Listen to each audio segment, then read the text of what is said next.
2024학년도 1학기 중간고사 생명과학원 백마고 내신 분석 리포트입니다.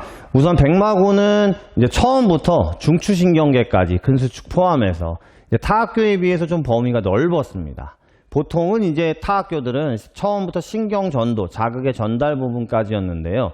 아무래도 근수축이나 그 다음에 중추신경계까지 문제가 들어갔고, 그 다음에 시험 범위는 중추신경계까지라고는 하지만 말초신경계까지 알고 있어야지만 풀 수 있을 만한 문항들도 또 출제가 됐어요. 그러다 보니까 좀 범위가 넓었기 때문에 학생들이 좀 어려움이 있지 않았나 생각이 드는 시험이었고요. 문항 수가 많지 않았어도 아무래도 범위가 좀 넓고, 그 다음에 세세한 용어들이 좀 출제가 많이 됐습니다. 이제 이 내신 분석 리포트의 취지라는 것이 2025년도, 즉 다음 해에 백마고 시험을 준비하는 친구들도 보시겠지만, 올해 2024년도 1학기 중간고사를 보신 친구들이 이제 1학기 기말이나 그 다음에 2학기 중간 기말에서 우리 학교가 어떤 성향을 보이는지를 보려고 하는 것들이 더 중요한 취지거든요. 그러니까 우리 학교는 좀 타 학교에 비해서 범위가 넓은 것도 있고, 그 다음 교과서나 프린트에 있는 자세한 내용들, 그리고 한 범위에서 잘렸다라고 해도 그 뒷부분까지 알아야지만 좀 대처가 쉽겠구나 라는 것들을 보여주는 시험이었다고 볼 수 있어요. 아무래도 90점대 초중반에서 1등급이 결정될 걸로 보입니다. 객관식 20문항이었고요. 서술형은 3문항이었어요. 그 중에서 총 13문항이 처음부터 대사증후군까지였고요. 그리고 10문항이 그 뒷부분을 차지하고 있었습니다.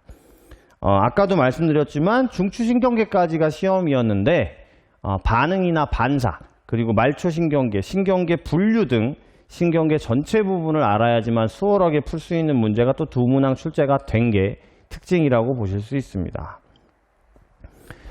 수특이나 수능특강이나 이제 고3 모의고사 위주보다는요, 타 학교 내신 기출, 그리고 교과서 프린트를 좀 꼼꼼하게 보시면서 내용을 분류하는 것이 좀 도움이 되지 않았을까 보여지는 시험이었어요.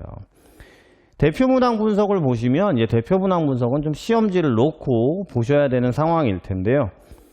이번 문항은 어려운 건 아니었습니다만 이제 그림이 생명과학 2에 있는 상동기관, 상사기관, 고래의 지느러미나 새의 날개 이런 그림이었기 때문에 우리 학교에서 이제 시험 문제를 낼 때 그림 같은 것들이 생투에 연계돼서 나올 수도 있겠구나 라고 생각을 하셔야 될 것 같고요. 발효나 대사증후군, 타학문과의 관계, 화성토양 생명체 실험 문제는 출제되지 않았고, 그 다음에 소화순환 호흡 배설 같은 기관계 문제도 따로 자세하거나 어려운 문제는 출제되지 않았다라는 게 포인트이기 때문에 우리 내년 2025년을 준비하는 친구들은 소화순환 호흡 배설에 대해서는 너무 자세하게 공부하지 않아도 될 수 있겠구나 라는 생각도 좀 가졌으면 좋겠습니다. 16번 문제에 대해서는 제가 아까 계속 설명했던 범위가 중추신경계까지임에도 불구하고 신경계 전반적으로 좀 공부를 해놔야 되는, 그래서 겨울방학 때는 이제 신경계 전체적으로 좀 공부를 했지만 아무래도 내신 대비 들어가면서 온 친구들은 그 부분을 혼자 공부하기가 쉽지는 않았을 거예요.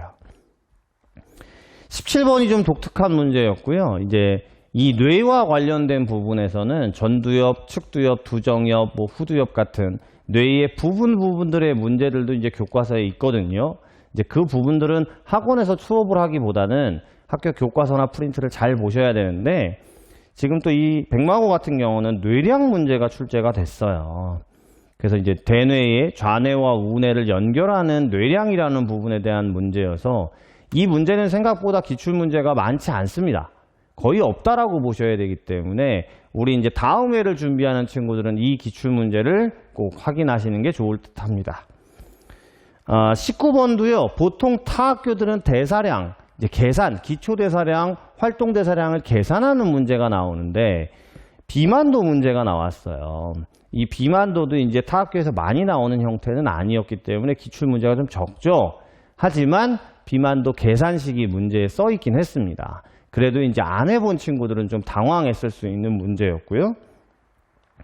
그 다음 논술형 2번에서 근수축 한 문제가, 그 다음 논술형 3번에서 신경전도는 한 문항만 출제가 됐습니다. 이 파트가 지금 수특이나 고3 모의고사에서는 굉장히 고난이도기 때문에 우리가 연습을 내신 대비 기간에 많이 했거든요.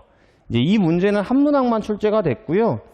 까다로웠어요. 그러니까 이제 논술형 문제까지도 학생들이 자세한 고난이도 공부가 안 돼 있었다라고 하면 시간적으로 좀 힘들었던, 하지만 이제 우리가 평상시 내신 대비 기간에 고난이도 문제를 좀 풀고 정확하게 알고 계셨다면 할 수 있긴 했습니다만, 그래도 이제 이 부분에서 점수 하락이 좀 있지 않았을까 싶습니다.